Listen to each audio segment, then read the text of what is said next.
नमस्ते एवरीवन, मैं हूं Kaushal. Welcome to listening another way. आज की वीडियो हम करने जा रहे हैं हमारा क्लास 10th आईसीएसई हिस्ट्री का चैप्टर, जो बहुत इंटरेस्टिंग और बहुत इंपॉर्टेंट चैप्टर है। सिर्फ इस बुक का नहीं, हमारी इतिहास का, हमारे हिस्ट्री का, that is forward block and INA. Specially हम सुभाष चंद्र बोस जी की लाइफ के बारे में थोड़ा बहुत डिस्कस करेंगे। तो ये चैप्टर ना वैसे तो छोटा है, लेकिन बच्चों को इतना कन्फ्यूजिंग लगता है, क्योंकि मैं जब अपने टाइम पे था मुझे भी लगता था।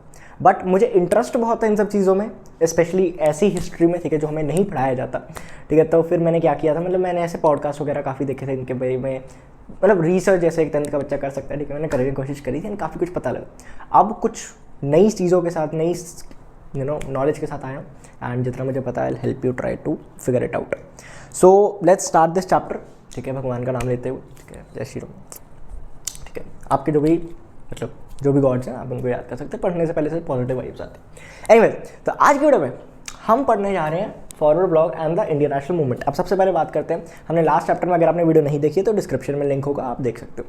क्या बात करी थी हमने कि लास्ट चैप्टर में क्या हो रहा है भैया, क्विट इंडिया मूवमेंट चल रहा है, सब चालू हो रहा है, सब कुछ हो रहा है, लेकिन थोड़ा सा उससे पीछे चले जाते हैं। क्विट इंडिया मूवमेंट, ठीक है, 43, 44, 45, ठीक है, हम थोड़ा पीछे आते हैं, ठीक है। क्या चल रहा है, हम क्या कह रहे हैं, हम कह रहे हैं 1938 चल रहा है। तो सुभाष चंद्र बोस जी, देखो, पहले तो बाहर गए पढ़ने के लिए, और वहाँ पे उन्होंने जो सिविल सर्विसेज का एग्ज़ाम है उसे भी क्लियर कर दिया, ठीक है, अपनी जवानी में, ठीक है। He was born in 1897 and फिर उन्होंने एग्ज़ाम क्लियर किया, लेकिन फिर उन्होंने नौकरी छोड़ दी, क्योंकि उन्होंने एक स्लोगन दिया, और उन्होंने स्लोगन तो नहीं, मतलब उन्होंने उस टाइम पे कहा कि I do not think that one can be loyal to the British crown and yet serve Indians peacefully and properly through their heart, ठीक है। तो मतलब कि अगर दो चीज़ें दोनों ही साथ में नहीं हो सकती, या तो हम ब्रिटिशर्स के लिए काम कर सकते हैं ऐसा कि कोई इंडियन, और या फिर हम इंडियंस के प्रति लॉयल हो सकते हैं, ऐसा उन्होंने उस टाइम पे कह दिया था, ठीक है। 24 साल की उम्र में वो कांग्रेस में बहुत ज़्यादा ऐसे मतलब पॉलिटिकली एक्टिव हो गए, एंड तुम कह सकते हो कि काफ़ी मतलब वो एक्टिवली पार्टिसिपेट करने लग गए।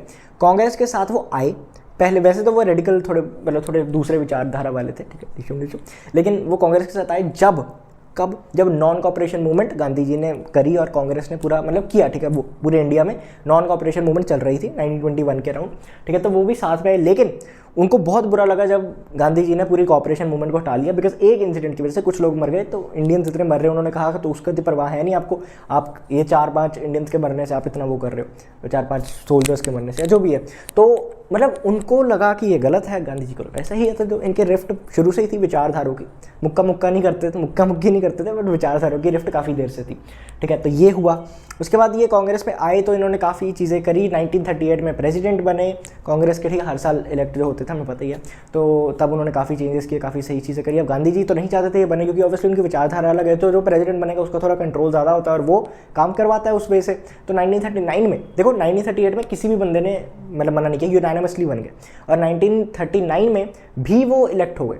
गांधी जी ने मना किया, गांधी जी ने पहले कहा कि देखो भाई सुभाष, मत बनो, ठीक है, खड़े मत हो इलेक्शंस में, मतलब कांग्रेस के इलेक्शंस में। उन्होंने कहा नहीं, मैं तो होऊंगा, क्योंकि obviously he wanted to work for India, and अगर वो इतनी उनके पास पीछे वो थी, ठीक है, he was a leader at from, ठीक है, बचपन पर तो काफ़ी वो था। तो फिर वो फिर खड़े हो गए और फिर जीत गए।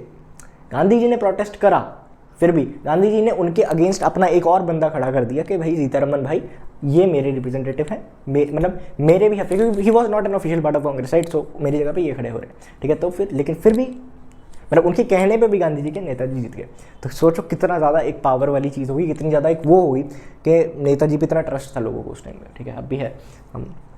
तो सुभाष चंद्र बोस जी ने क्या किया कि मतलब जीत गए, तो क्या हो गया, फिर गांधी जी ने थोड़ा सा प्रोटेस्ट वगैरह किया, ये तो गलत है, मेरे रिप्रेजेंटेटिव की हार, मतलब मेरी हार, ये तो गलत है, मैं नहीं खेलूँगा, मतलब ठीक है, ऐसे काफ़ी वो हुआ उनका।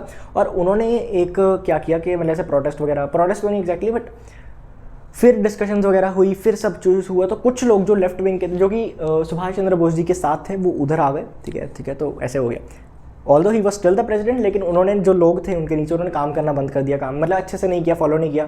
तो ऑब्वियसली काफ़ी ऐसा डिसफंक्शनल चीज़ हो रही थी, तो इसलिए Subhash Chandra Bose resigned from the presidentship. And उसके बाद उन्होंने कहा कि अब देखो ये क्या, कांग्रेस रिफ्ट एंड गांधी जी। अब क्यों इनकी विचारधाराएं क्यों अलग थी, ठीक है। देखो कांग्रेस की रिफ्ट मैंने तुम्हें बता दी, दोनों के बीच में दरार आ रही है। गांधी जी के साथ इनके विचारधारा कैसे अलग थी, देखो सबसे पहले तो गांधी जी ऐसा कुछ ज़्यादा देश को बहुत बड़ा बनते हुए देखते नहीं थे।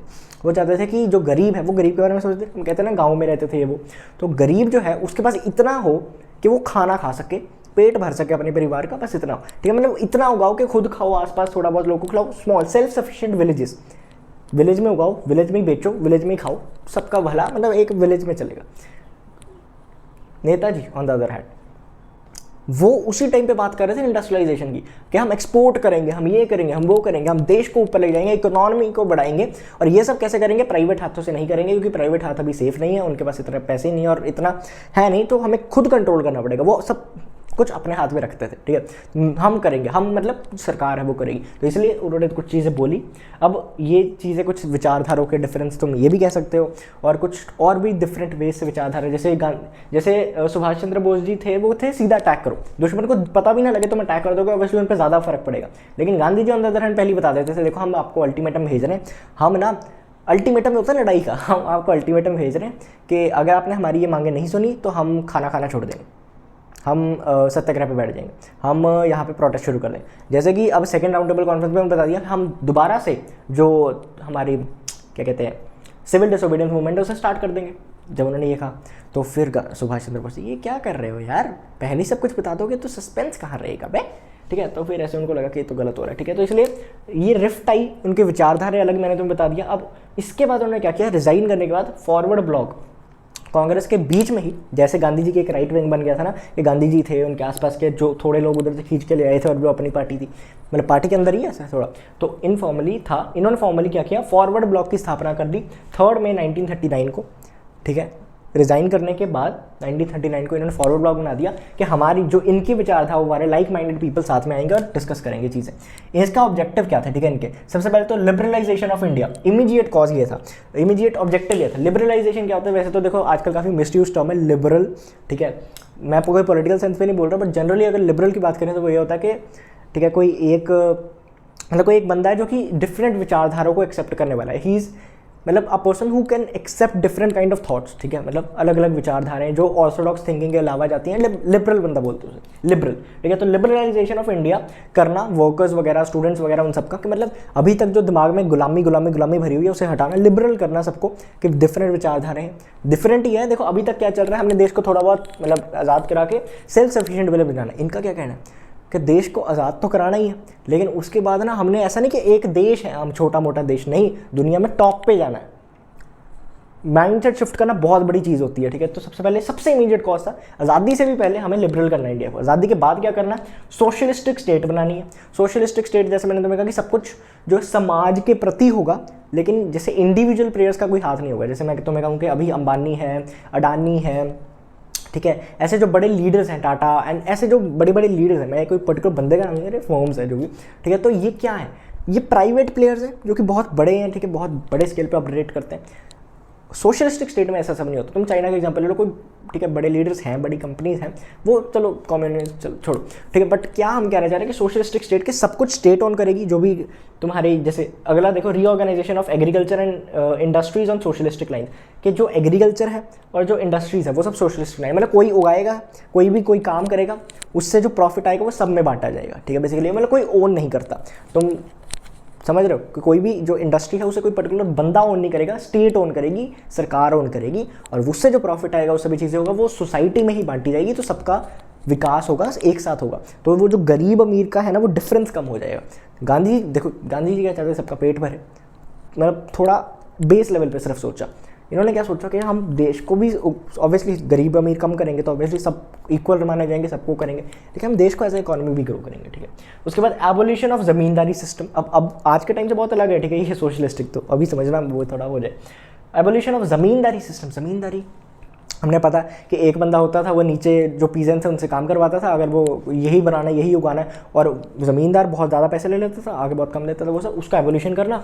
इंट्रोडक्शन ऑफ न्यू मॉनेटरी, जो कि ब्रिटिश के नोट वगैरह चल रहे जो भी उनको ख़त्म करके अपना मॉनेटरी सिस्टम शुरू करना, और क्रेडिट फैसिलिटीज़ देना गरीब लोगों को, आम जनता को क्रेडिट सिस्टम भी देना, ठीक है। ये सब था। अब इस चैप्टर को क्रोनोलॉजी में हम समझ रहे हैं अभी तक, ठीक है, हमने ये सब समझ लिया। अब ऑब्जेक्टिव्स बनाए, इसके बाद क्या हुआ, एक डेट, ठीक है, 39 में हुआ, तो 41 में क्या हुआ ना, नेताजी को अरेस्ट कर लिया, ठीक है, बिकॉज ब्रिटिशर्स को पता था he is a great threat क्या होता है, ग्रेट थ्रेट टू देम, ठीक है। तो उन्होंने अरेस्ट कर लिया, लेकिन उन्होंने फिर अंदर क्या किया, उन्होंने मतलब कुछ खाना बंद कर दिया, हंगर स्ट्राइक पे चले गए, और हंगर स्ट्राइक पे जाने के बाद उनकी हेल्थ काफ़ी ख़राब हुई, तो ब्रिटिशर्स को लगा कि अगर ये जेल में मर गए तो पब्लिक पागल हो जाएगी, हमें इनको ऐसा नहीं करना है। तो उनको हाउस अरेस्ट पे भेज दिया कि अपने घर पे रहो, लेकिन बाहर पुलिस वाले चौकीदारी करेंगे सब, ठीक है। तो ग्रेट एस्केप उन्होंने किया, ठीक है, अपने घर से। जब चौकीदार थोड़े, जो पुलिस थी बहुत ज़्यादा, ठीक है, प्रोटेक्शन होती है, प्रोटेक्शन इन द सेंस उनको भागने ना देना, ठीक है। तो जब इधर उधर हुए वो भेस बदल के जैसे भी भाग गए, ठीक है। तो भाग गए इधर अफगानिस्तान वाली साइड पे, मतलब उधर को भाग गए, ठीक है, यूरोप वाली साइड पे। तो he was that great escape. Berlin पहुंचे फाइनली। बर्लिन में काफ़ी उन्होंने रोम और बर्लिन में काफ़ी ऐसे सेंटर्स वगैरह खोले, ठीक है, फ्री इंडिया के नारे लगाने के, फ्री इंडिया के लोगों के लिए, और लोगों ने काफ़ी वेलकम किया। वहाँ पे जो इंडियंस रहते थे उन्होंने काफ़ी नेताजी कह के उनको वेलकम किया। एंड बर्लिन में काफ़ी, हमने, तुम्हें पता होगा ये स्टोरी अलग है कि वो हिटलर से मिले और फिर उन्होंने कैसे उन्होंने डुप्लीकेट भेजे और फिर भी उन्होंने असली पहचान लिया, ठीक है। दैट्स अ स्टोरी, तुम यूट्यूब पर समझ सकते हो, ठीक है। मैं अब बोलने लगा, बहुत लंबी वीडियो बन जाएगी, ठीक है। तो but he was a great leader, he was a great, you know, sixth sense उनमें बहुत ज़्यादा तकड़ी थी। He had a great sixth sense, ठीक है। तो बर्लिन में उन्होंने ये सब किया, और अभी ये बर्लिन में, ठीक है, अभी नेताजी को समझो ये बर्लिन में ही है, वहाँ पे ही काम कर रहे हैं, वहाँ पे चीज़ें कर रहे हैं। अब हम समझ रहे हैं कि साउथ ईस्ट एशिया में क्या हो रहा है, क्योंकि बच्चे इसमें कंफ्यूज ही इसलिए होते हैं। मैं अब वो वहाँ पे ही है, इसी टाइम पे ये भाग गए, ये सब हो रहा है। साउथ ईस्ट एशिया में क्या हो रहा है, जापान वगैरह में, क्योंकि अब वर्ल्ड वॉर 2 की कहानी एग्जैक्टली मैं तुम्हें वर्ल्ड वॉर 2 के चैप्टर में बताऊंगा, बट समझ लो वहाँ पे लड़ाइयाँ चल रही हैं, ठीक है। इंडियन इंडिपेंडेंस लीग बन रही है। तुमको कि भैया वहाँ पे क्यों बन रही है, वहाँ पे बहुत इंडियंस रहते थे, अब भी रहते हैं, मतलब अब तो हर जगह, अब कनाडा में ज़्यादा भैया जहाँ भी, ठीक है, बट वहाँ पे बहुत इंडियंस रहते थे। तो इंडियन इंडिपेंडेंस लीग किसने फॉर्म करी?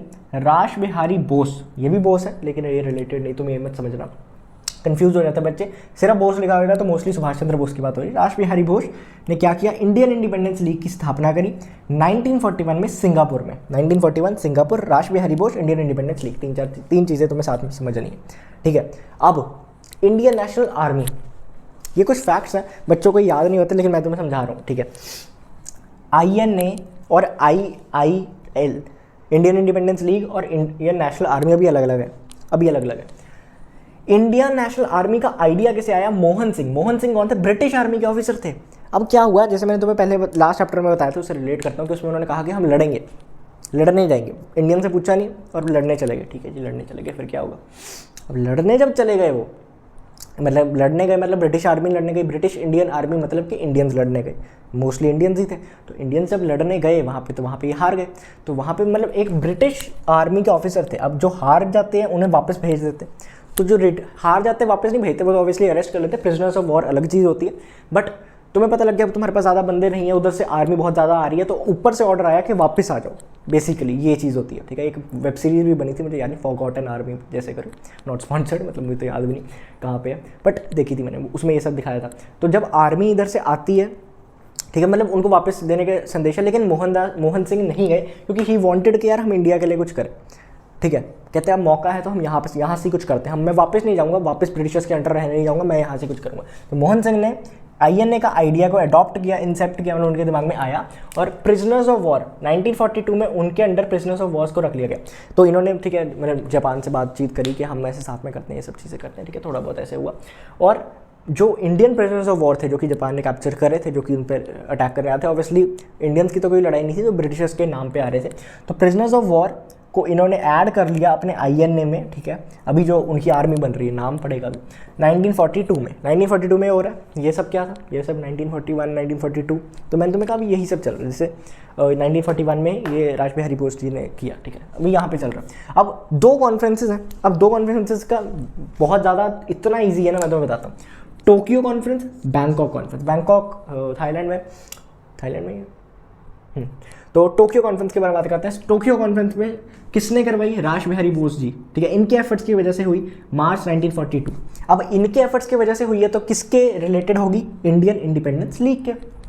तो इसमें 2-3 चीज़ें हैं, ठीक है। वैसे तो आएगा नहीं एग्जाम में, लेकिन फिर भी बनवा के तुम्हें पता होना चाहिए। 2-3 चीज़ें जो डिस्कस हुई, सबसे पहले तो ये कि हम इंडियन इंडिपेंडेंस लीग को और स्ट्रेंथन करें, इनके लीडर्स वगैरह चुने, और एक इन सब जो बातें हम कर रहे हैं इनको एक पर्टिकुलर तरीके से अडॉप्ट करने के लिए फॉर्मली एक और कॉन्फ्रेंस करें जो कि बैंकॉक में होगी, ठीक है। बस ये डिस्कस हुआ।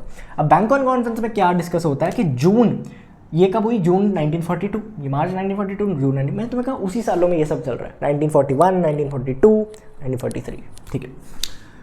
3 चीज़ें, सबसे पहले 3 चीज़ें डिस्कस हुई। सबसे पहले तो क्या हुआ कि रास बिहारी बोस कह रहे हैं, मैं तुम्हें समझाता हूँ। ये दूसरा लेते हैं, ये बॉय।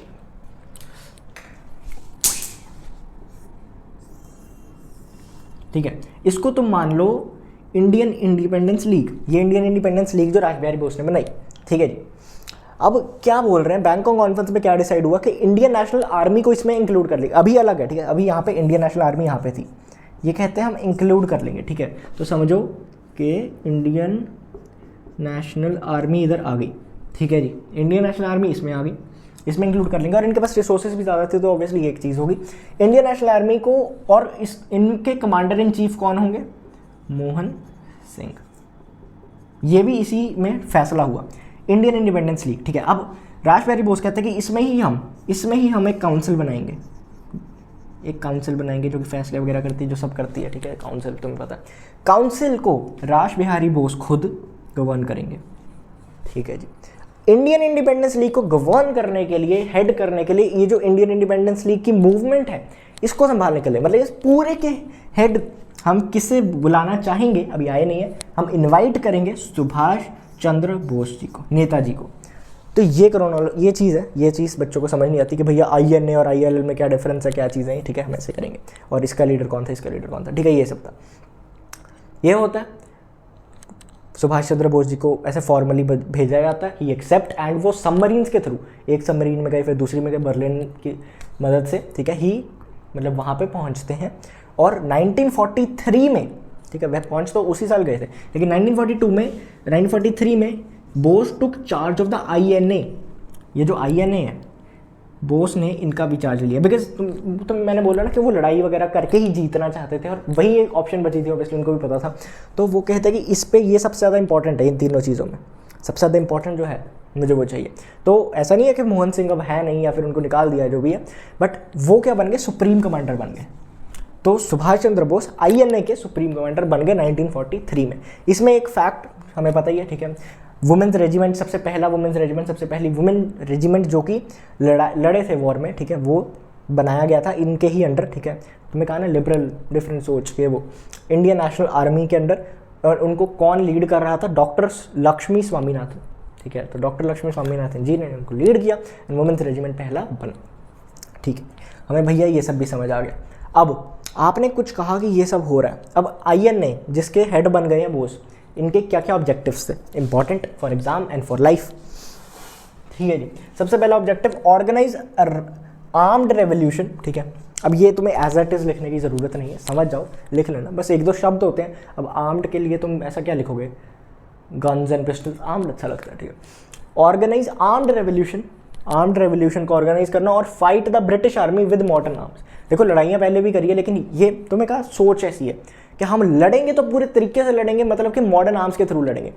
अभी सोटियाँ वगैरह उठा के नहीं लड़ना, अब हम पूरे जैसे वो उसी से बदला लेंगे, और हमारी पॉपुलेशन होता है, हम आराम से जीतेंगे अगर हमारे पास मॉडर्न आर्म्स है। तो वो कैसे मिलेंगे, वो जापान की हेल्प से मिलेंगे। ठीक है जी, जापान। ठीक है, total mobilisation of Indian man power and money for total war. वो मैन क्या कहना चाहते हैं कि मोबिलाइजेशन मतलब हिलना, काम कराना उनसे। ठीक है, मतलब स्टिल ना रहने देना, काम करना। तो टोटल मोबिलाइजेशन कराना, इंडिया की जितनी भी मास पावर है, मतलब आम जनता भी लड़े और साथ में पैसा भी लड़े। मतलब भैया अभी तक वो कहते देखो वैसे भी इंडिया का पैसा इंडिया में, तो इंडियंस को तो फायदा हो नहीं रहा, बाहर ही जा रहा है, तो क्यों ना हम पैसा अच्छी तरह एक बार लगा के, जितना है अच्छी तरह एक बार लगा के अगर हम वॉर डिक्लेयर कर दें, टोटल वॉर, तो फ्यूचर में जितना पैसा जाना है वो तो बचेगा। ये सोच थी। ठीक है, उसके बाद organise provincial government of free India. Provincial government बनाना फ्री इंडिया की, ये इतना कंफ्यूज करता है बच्चों को, मैं तुम्हें बताता हूँ। कब बनाई, अक्टूबर 1943 में। अक्टूबर 1943 में बनाई provincial government of India, India के बाहर, टेम्परेरी थी। ठीक है, बाद में इनका एक ऑब्जेक्टिव भी था कि हम जब जीत जाएंगे तो एक पर्टिकुलर पूरी एक आज़ाद हिंद की गवर्नमेंट बनाएंगे, ठीक है, इंडिया में। लेकिन अभी क्या, ऑब्वियसली वो तो हुआ नहीं। प्रोविंशियल गवर्नमेंट बनी अक्टूबर 1943 में, इन्होंने बनाई। और इसका सबसे बड़ा, देखो तुम कहोगे भैया सरकार की क्या ज़रूरत है, पहले जीत तो लो, नहीं ऐसा नहीं होता। देखो अब इन्होंने क्या किया, this was recognise by the axis powers, Germany, Japan और इटली वगैरह वाली साइड थी, वो हम नेक्स्ट चैप्टर में अच्छे से डिस्कस करेंगे। बट मैं तुम्हें क्या कह रहा हूँ कि गवर्नमेंट की ज़रूरत क्या होती है। देखो आज की डेट में अगर अमेरिका ने या कनाडा ने, ठीक है, इंडिया के साथ कोई काम करना या नहीं करना, ठीक है, तो क्या होता है, वो सीधा गवर्नमेंट टू गवर्नमेंट बात होती है, आम जनता से थोड़ी बात होती है। बात सुनो, आम जनता भी छोड़ो, कोई बड़े लीडर से थोड़ी बात होती है। हम कहते हैं कि फॉरेन मिनिस्टर राधा कृष्ण, ठीक है, तो वो हैं, एंड ऐसे जो और लीडर्स हैं, जो एम्बेसडर्स बोलते हैं जिससे जो भी, वो बात करते हैं, लेकिन on behalf of the government, right. तो उस टाइम पे तो सरकार थी ही नहीं इंडिया की, इंडियंस की, ब्रिटिश इंडिया थी, ब्रिटिशर्स बैठे थे।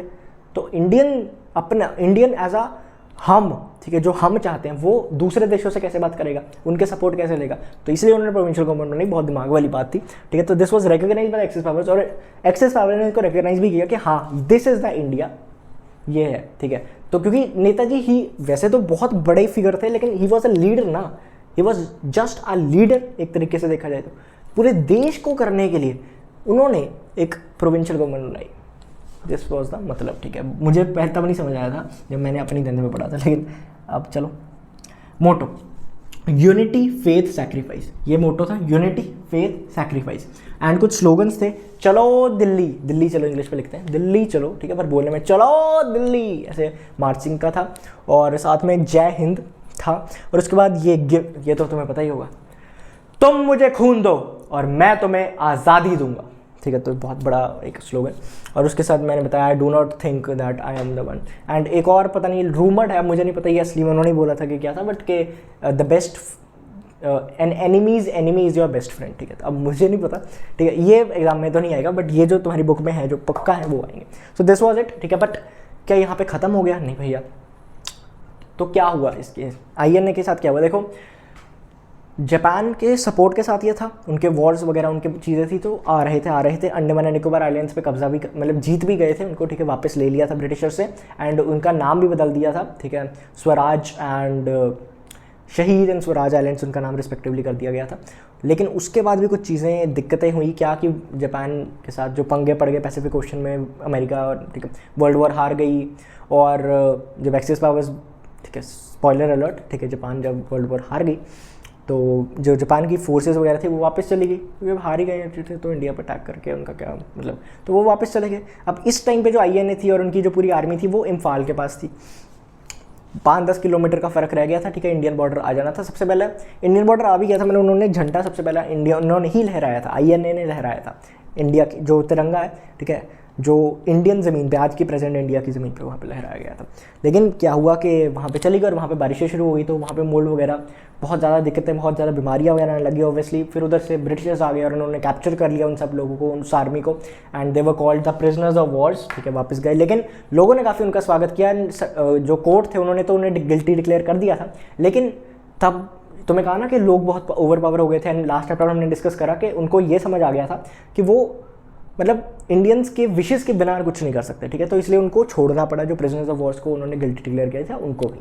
और इसी के साथ क्या हुआ कि सुभाष चंद्र बोस जी जा रहे थे, ठीक है, टोक्यो की तरफ, और वहाँ पे उनका एक प्लेन क्रैश हो गया एलिजिडली, ठीक है। कुछ फैक्ट्स पता नहीं है, कई लोग कहते हैं कि he was still alive and उन्होंने बाहर से रह के काफ़ी और चीज़ें करी इंडिया के लिए, बट ऑफिशियली जो है अब हमें नहीं पता क्या सही है क्या गलत है, लेकिन ऐसा माना जाता है कि he died on a plane crash, ठीक है। तो ये एक चीज़ है। दिस वॉज अ चैप्टर, ठीक है। बट बात यह है कि जो INA है ऐसा नहीं है, वैसे तो थोड़ी देर के लिए रहा है, सुभाष चंद्र बोस जी इंडिया को फ्रीडम नहीं दिला पाए, लेकिन जो उन्होंने किया, जो सैक्रिफाइसेस उन्होंने दिए, एंड जो भी चीज़ें उन्होंने करी, ठीक है, जो भी स्लोगन्स उन्होंने दिए, वो एक एग्जाम्पल बने, एक मोटिवेशनल का सोर्स बने फॉर द फेलो इंडियंस, जिन्होंने बाद में कहा कि नहीं हमें तो आज़ादी चाहिए। तो जब क्विट इंडिया मूवमेंट ठंडा पड़ गया था उसके बाद भी ये सब हुआ, और उसके बाद भी इंडियंस ने अपनी मांग जारी रखी, because of this reason, because उनको यहाँ से मोटिवेशन आ रही थी, क्योंकि बड़े लीडर सब जेल में थे इस टाइम पे। He was the only one who was persisting India के बाहर से इंडिया को जिताने का, इंडिया को आज़ाद कराने का।